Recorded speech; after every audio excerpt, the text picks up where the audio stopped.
story you are about to hear is true. Only the names have been changed to protect the innocent.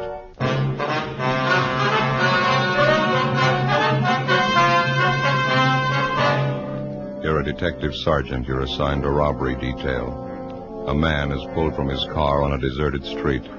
He's robbed, beaten viciously. His car is stolen. The criminal makes good his escape. Your job, find him.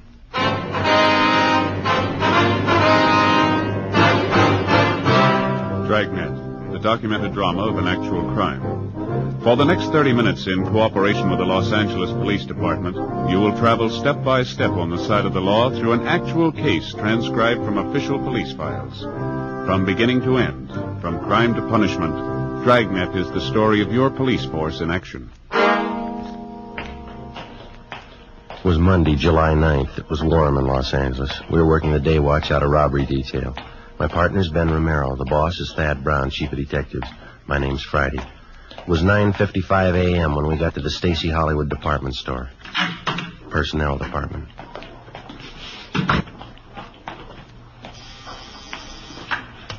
Stacy Hollywood. That would be the yardage department. Yes, ma'am, I'll connect you. Yes, sir, can I help you? Police officer. Yes, sir. I'd like to speak to one of your employees, Harvey Kimbrough. Just a moment, I'll page him for you. You got a match? Yeah. Here you are. Thank you. When I was a kid, I never could figure out what that was. What's that? The auto call system. To call employees to the phone. Rings all over the store, you know. Yeah, I know. Office? Yes, Mr. Kimbrough, there are 2 policemen waiting to see you on the 10th floor. All right. That was Mr. Kimbrough. He's on his way up. Thank you very much. Did I give you the crime report on this thing? No, I think you kept it, didn't you? Let's see. Stacy Hollywood. Oh, yeah. Yeah, here it is. Just a moment. Oh, say. Oh, wasn't he? What do you got there? They call them Pepto Pals. They're good. Try one. Well, what are they for? They coat the stomach. For stomach aches, you know, they're good. Well, I haven't got a stomachache. Oh. These gentlemen here, Stella? Yes, that's right. Are you Harvey Kimbrough? Yes, sir, that's right. I sure appreciate you people coming over here. I don't like to take time off from work. It makes it tough on my partners, Clive and Warren. Yes, sir, we understand. Janitor work in a big store like this keeps you hopping. Beautiful on. You haven't got any idea who the hold-up men are yet, have you? No, sir, we haven't. We'd like to get a little more information on what happened. If we can. Did you talk to the 2 officers in the police car? Well, yes, we did, but it's customary for us to make a follow-up for any additional information. You fellas are plain clothesmen, is it? Yeah, we're from Central Robbery. Oh, I see. Well, I never knew I'd get this much service. Yes, sir. Wonder if we might step outside the office here. I don't imagine you want to discuss your personal business here in the office. That's very considerate of you. Thank you. Fine. Go ahead. Wonder if you'd mind going over it again for us, Mr. Kimbrough. Maybe something you didn't think of when the other officers talked to you. I believe I told them everything. I was on my way into work this morning about 5 a.m. You live out in Alhambra? Yes, sir, that's right. I take the freeway in. It was on Commercial Street that you were held up? That's right, Commercial, right near Alameda, almost to the corner. Where they're tearing those buildings down. Man flagged me down. Looked like his car was stalled. Yes, sir. Always make it a habit to stop when I see somebody in trouble. I know how it is that time of the morning. No gas stations open. Figured maybe the fellow needed a shove or something. So you stopped to give him a hand, is that right? That's what I had in mind. I'd no more stop the car. And he came over, he pointed a gun at me and told me to get out. What'd you do? Well, I asked the fellow what did he want. I told him I didn't have any money. Told him I was on my way into work. What'd he say to that? Didn't say anything. He just opened the car door, grabbed me by the arm, and pulled me out. I wasn't prepared for it, and I kind of fell out onto the street. Yeah. I still didn't know what he was after. Thought at first he might have been crazy. He was going to kill me. Well, why'd you think he was going to kill you? Did he threaten you? Or? No, but the gun and all, and the way he pulled me out of the car, I just couldn't make it out. I see. Would you go on, please? Well, he took my wallet from me. All the money I had, $14. And then he said, don't bother to get up and stay right there for 5 minutes after I leave. And then he bent down and he hit me in the face. What'd he hit you with? With his fist. Hit me right here in the mouth. You can see the cut right inside my lip here. Yeah. See, it bled pretty heavy. Yeah, it's a nasty cut. Oh, it's better now. The men who came in the ambulance, they put something on it. It'll be all right. Well, did he knock you out when he hit you? No, I saw him get into my car, and then the car parked up ahead took off, and this man who held me up, he followed my car. Mm-hmm. Well, do you have anything more on the description of the hold-up man or his car? No, I think I told the other officers everything I could remember. Would you recognize the man if you saw him again, Mr. Kimbrough? Yes, sir, I think I would. Well, your car is a blue 1948 Dodge sedan, right rear fender damage. Is that correct? Yes, sir. Any other identifying marks at all? No, sir, that's about the size of it. And the other car looked to you like a late model Chevrolet, is that right? 49 or 50 anyway, two-tone green. Yes, sir, that's what we have. Did you see the license number on that? No, sir, I didn't. This witness who's listed here, Mr. Sidney Ferguson? That was the fellow that stopped and picked me up, brought me into work. Did you talk to him yet? He might be able to help. Well, we're going to see him as soon as we leave you. 800 block on Satakoy. Yes, sir, that's right. Sure hope you get that thief. My car, too. Awful hard to get around Los Angeles without a car. We'll do our best. I was just wondering, Mr. Kimbrough. Yes, sir, what's that? Well, you say that when the man hit you, he didn't knock you out. You weren't unconscious. No, sir, I was not. Well, did you try to locate a phone, call for help? I didn't have to. This Mr. Ferguson pulled up and stopped right away, and then the officers came. Besides, I figured I'd better do what I was told. How's that? I was afraid. I was going to wait 5 minutes. Ben and I left the department store, picked up our car in the parking lot next door, and drove out to the San Fernando Valley, the 800 block on Satakoy Avenue. Citizen's home was the one farmhouse. Round back! Through the gate there, down the driveway. This way, I guess, huh? Yeah.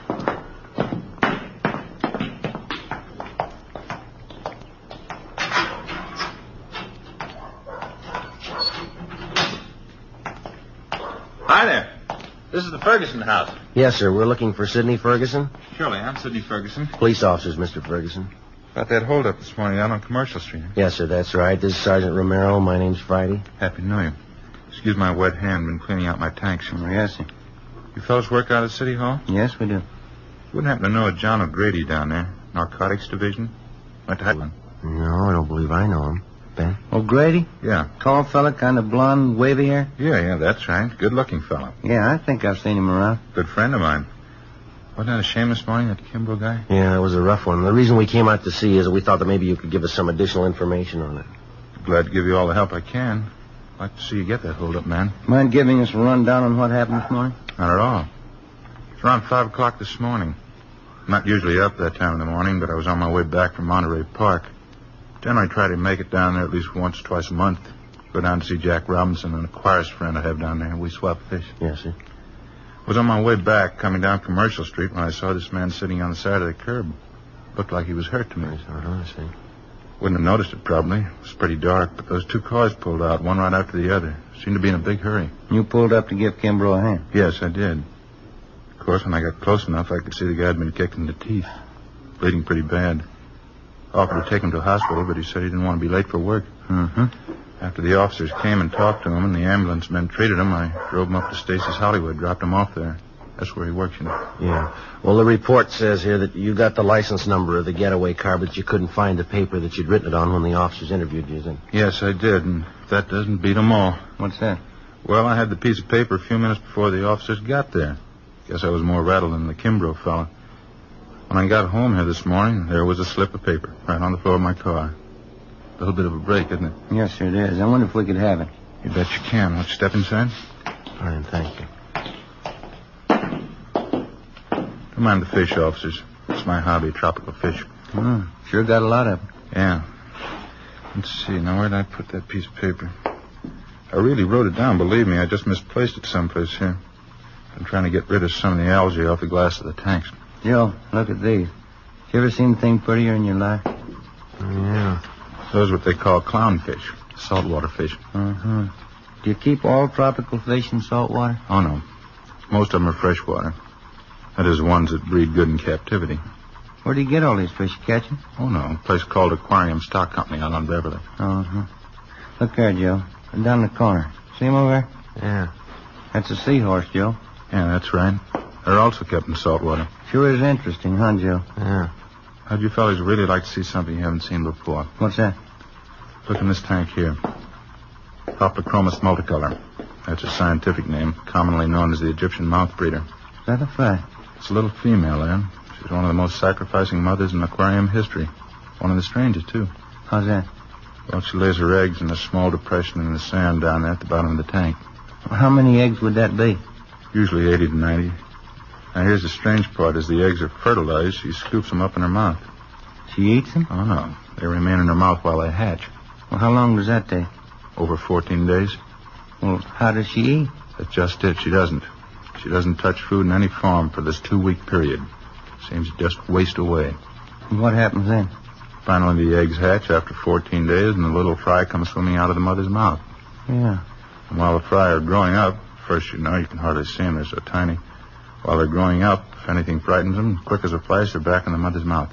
Well, that's certainly amazing. Joe? Yeah.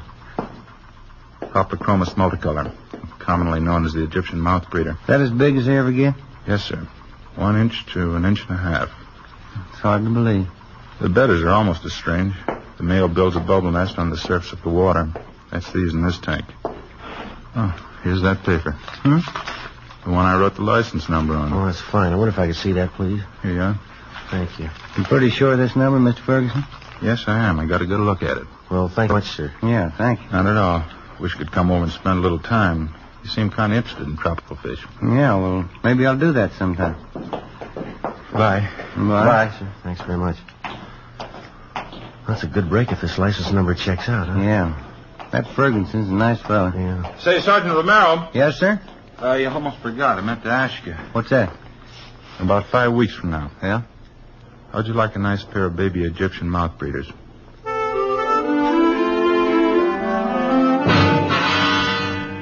"10:45 a.m.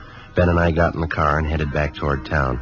I called communications and had them check the license number Ferguson gave us through DMV. They called back and told us that the car was a 1949 Chevrolet 4-door sedan. The registered owner was a Jack B. Grant, 19112 Beacon Street. It was in the southwest part of Los Angeles. It was a large, old-fashioned residence that had been converted into a rooming house. We checked with the landlady, a Mrs. Ida Fisher. He's been with me here about 8 months. What time did you say Grant left this morning, Miss Fisher? Well, it was pretty early. Must have been around 4 a.m. when I heard him go out. He came back in again about 8 o'clock this morning. Parked his car, and then he drove off with some other man. Would you happen to know the other man? No, I wouldn't. I just saw him drive off. Where does Grant park his car, ma'am? Around back in the garage. What if you'd mind if we take a look? I know, that's all right. You just go right around the back there down the drive. Thank you very much, ma'am. Now, there's 2 cars parked in there. The black Ford belongs to Mr. Spencer. Yes, ma'am, thank you. And the 19 and 49 Chevrolet, that's Mr. Grant's. We checked the car and the license number. It matched the description given us by the victim, Harvey Kimbrough, and the witness, Sidney Ferguson. Together with Mrs. Fisher, we checked Jack Grant's room. We found nothing of importance. His clothing and personal effects were all there, nothing to indicate that he wouldn't be back. We told the lady that we're placing the house under surveillance, and if Grant should return, not to say that we'd been there. She agreed and offered further assistance. She said she'd signal us by raising and lowering her front window curtain when Grant returned. We parked down the street, called the office, and advised them we were on stakeout. 2 men were sent out, and they covered the back entrance. Ben and I covered the front. By 6 o'clock that night, Grant had failed to show. 9 p.m., still nothing. 11 p.m.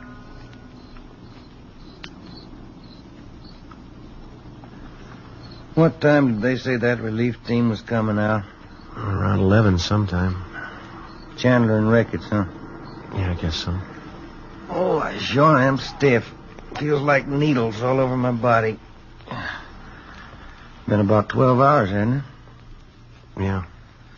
Just like driving up to San Francisco. Wife always makes me drive all the way. When I climb out of that car, I'm as stiff as a board. Car pulling up down the street there. Yeah.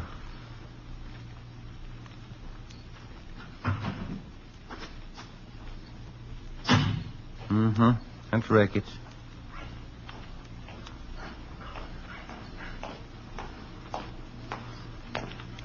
Hi, Jack.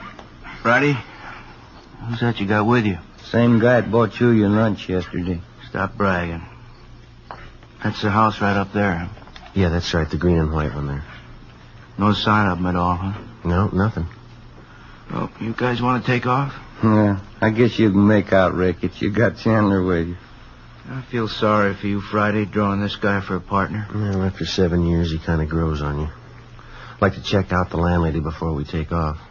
Her name's Ida Fisher, Jack. Right, Joe. Let's go, Jim. Yeah. See you later, Jack. Say hello to Chandler. Right, Ben. That Ricketts. Sure is a rib staker. Yeah. Front room lights are still on. Guess she's sweating it out with it. Uh-huh. Yes? Who's it? Police officers, Miss Fisher. Who? Sergeant Friday. Oh, yes. Sorry to bother you again, Oh, ma'am. that's all right. I just couldn't see who it was, and the porch lights burned out. Yes, ma'am. Mr. Grant? I want to light up his room. I don't see why he hasn't come in. Look out, Mom! Mr. Grant, forward! Mr. Grant! Ricketts, it's Grant! Out back! All right? Done. He made me hide him. Lady, will you call an ambulance? Hurry. Joe. He's not dead, is he? Lady, get the ambulance, please.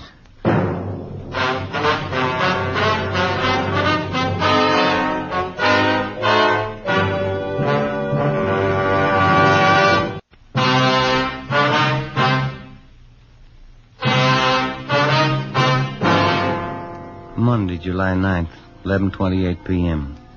The ambulance arrived and Joe was taken to Georgia Street Receiving Hospital. His condition was critical. Despite the fact that the other men on stakeout at the house had closed in as quickly as possible, Jack Grant somehow succeeded in jumping out a side window and making good his escape through a maze of neighboring backyards. The men at the scene began a search of the immediate area. I called in and communications got out a broadcast on an APB.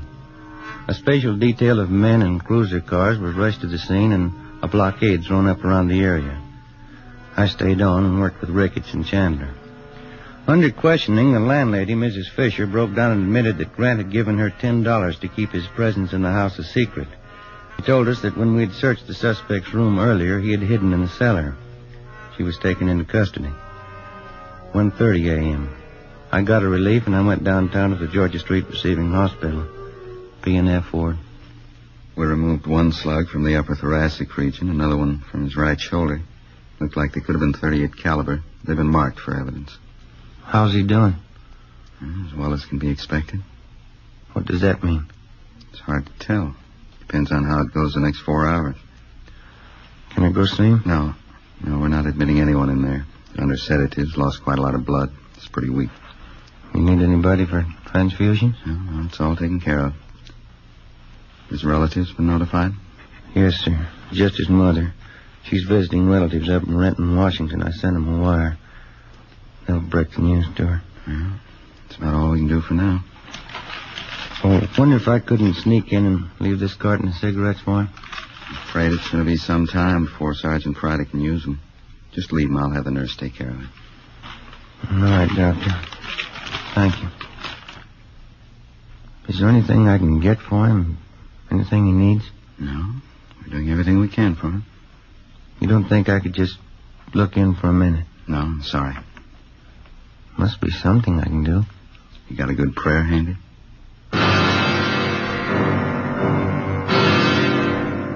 2 a.m. I left Georgia Street Receiving Hospital and drove back to the scene of the shooting. The search for the suspect, Jack Grant, was still going on. The neighborhood was checked and rechecked. Everything possible was done to find the man who had shot down Sergeant Joe Friday. It's been said that a police department goes all out, doubles its efforts to run down a criminal who attacks a police officer. It's true, but most people aren't aware of the reason. Certain elements you to believe that the police officer places the safety of his fellow officers above that of the citizen. This isn't true. His first day at the academy, the cadet peace officer is taught this basic fact.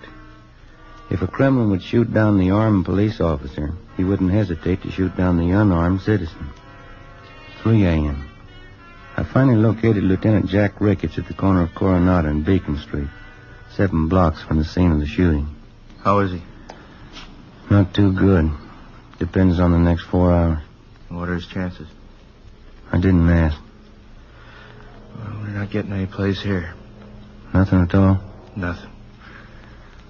Something's got to break. Chandler's still downtown. They're combing through Grant's package down at the I Bureau. They come up with anything? Not the last time I checked. About 40 minutes ago. Got any ideas? Fresh out. You? Couldn't have gotten far. Not this soon he couldn't. Bus depots, train terminals, and airports are all covered. Highway patrol's been alerted. Nothing so far. He's someplace close. He's got to be. I think he's holed up in town, too, but where? Yeah? He's in a jam. He's had good publicity. A lot of his friends are going to hide to welcome that. Maybe that narrows it down a little. Maybe. Let's find him. 3:30 a.m. Jack Ricketts and I got back to the city hall. We went directly to the I Bureau. Chandler and Powers had sifted through Jack Grant's package. They'd drawn up a list of all Grant's known friends and associates. There were 22 names on the list. 3 of them were in San Quentin Penitentiary. 2 of them were doing time at the county work for him. That left 17 names on the list. Further checking showed that 5 of them had out-of-state addresses. 12 names. The list was split down the middle. Ricketts and I took 6 names, Chandler and Powers 6. Of the 12, with the exception of 1, all names had appeared in a police blotter in the past 8 years. Raymond Weller, Peter Denton, Horace Phillips, Henry Breen. Ricketts and I checked them. Some were in bed, some hadn't been to bed. We were reasonably sure none of them knew the whereabouts of the suspect. I called Georgia Street to find out about Joe. They told me no change in his condition. 4:55 a.m.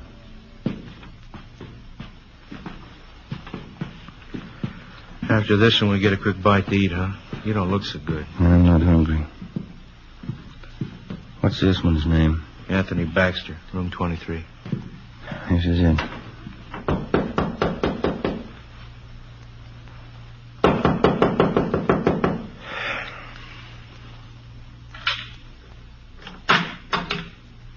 Yeah. Anthony Baxter? Yeah. Police officers, we want to talk to you. It's a fine hour to get a guy out of bed. You always sleep with your clothes on? Let's step back there in the room. Hey.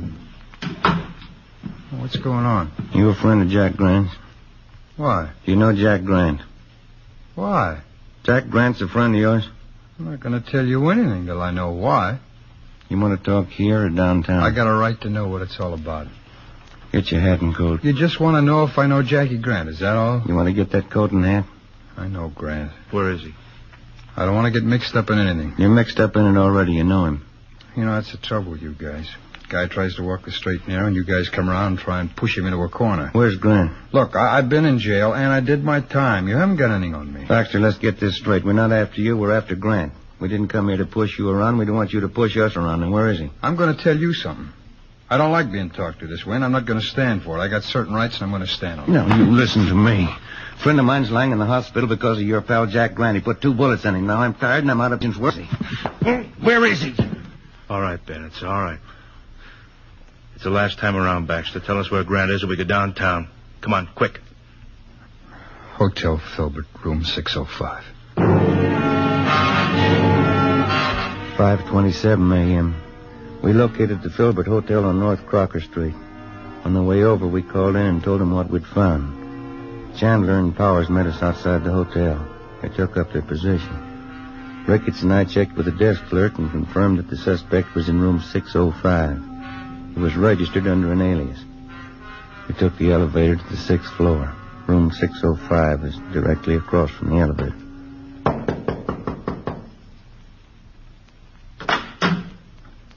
What is it? Police officer. Watch your pants. Now keep your hand out of that pocket, Grant. I wouldn't want to shoot you. 5:42 a.m. Ricketts and Chandler took the suspect into custody. It was 6:03 a.m. when I got to Georgia Street Receiving Hospital, P&F ward. Sergeant, How is he? you can go in. Don't stay too long. Thanks.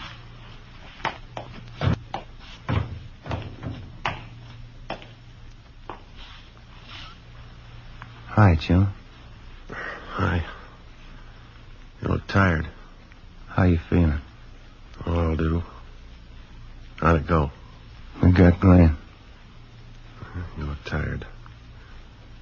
You been working straight through on it? Yeah. Anything I can get you? No. Guess I better hurry up and get out of here, huh? Why? Well, we still got that stolen car to find.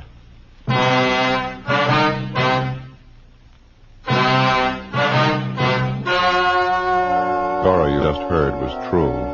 Only the names were changed to protect the innocent. On November 7th, trial was held in Superior Court, Department 89, City and County of Los Angeles, State of California. In a moment, the results of that trial.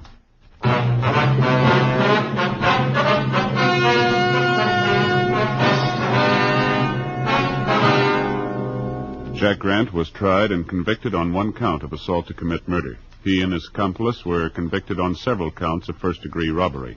Assault to commit murder is punishable by imprisonment from 1 to 14 years. First-degree robbery by imprisonment from 5 years to life.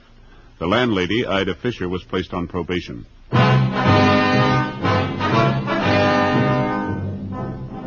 You have just heard Dragnet, a series of authentic cases from official files. Technical advice comes from the Office of Chief of Police W.H. Parker, Los Angeles Police Department.